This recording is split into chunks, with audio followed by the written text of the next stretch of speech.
A couple's move to Stockholm is now no longer the getaway that they hoped for, and that is because all of a trip that they go to see the northern lights and the mountains, and the trip that they go on really does bring out the best in their relationship at the start.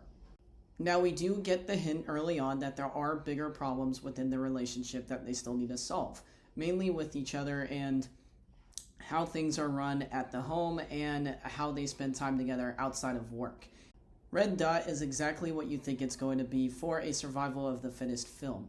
Now, you know when you go into these types of movies that whenever the characters feel safe, there is always some type of presence that is surrounding them or about to appear out of nowhere almost, and you know they aren't going to be safe for long, or if they are, it's very, very limited amount of time that they actually are. With that being said, there are some actually really tense moments in the film.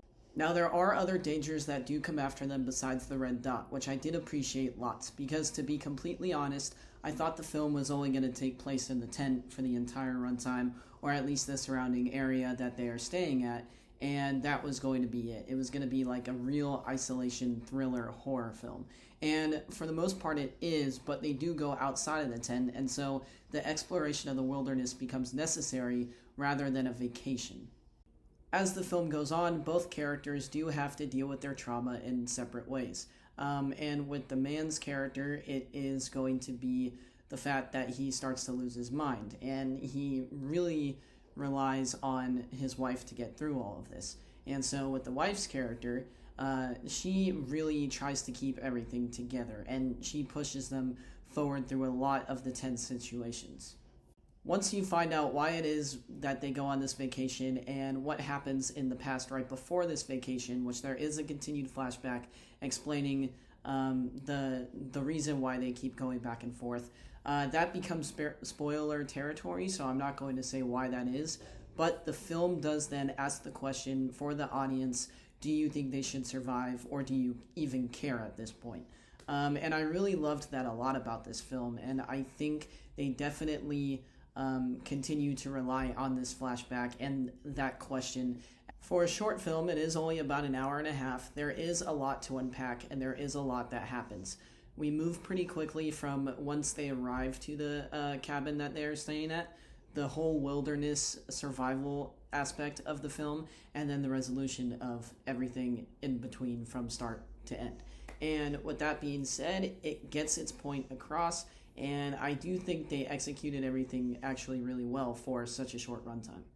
My only real issue here is that whenever they were playing on more of their emotional sides of the movie, that's when they quickly kind of go back to that action and focus more on the survival aspect of the film. And I think if they would have had a better balance of both, then it could have been, one, a longer film, and two, I would have cared more about the story and the characters rather than just whether or not they survive.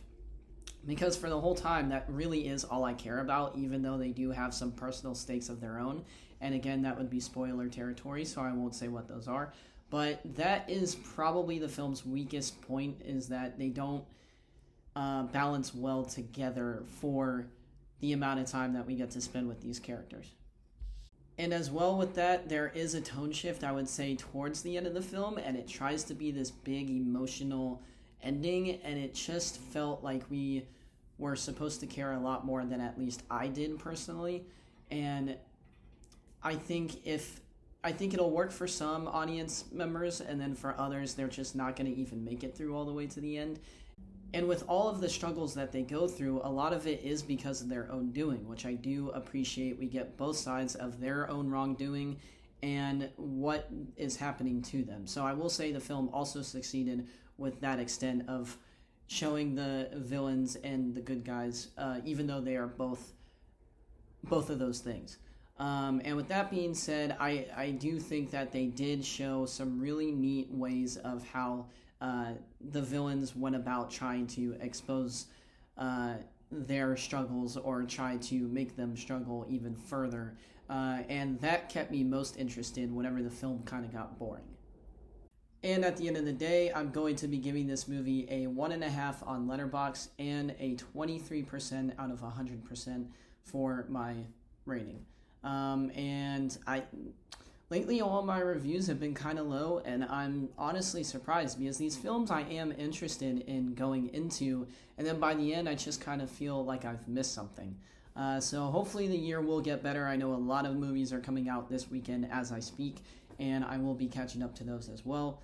And a couple others that I still need to watch from earlier in February and at the end of January. So be looking out for those. I got a lot more reviews coming your way. I know this one was probably a lot shorter than expected, but it's a short film, so not too much to talk about without giving anything away plot-wise. And hopefully I've said something new. I think I have brought at least some expectation to the table when you go into this film.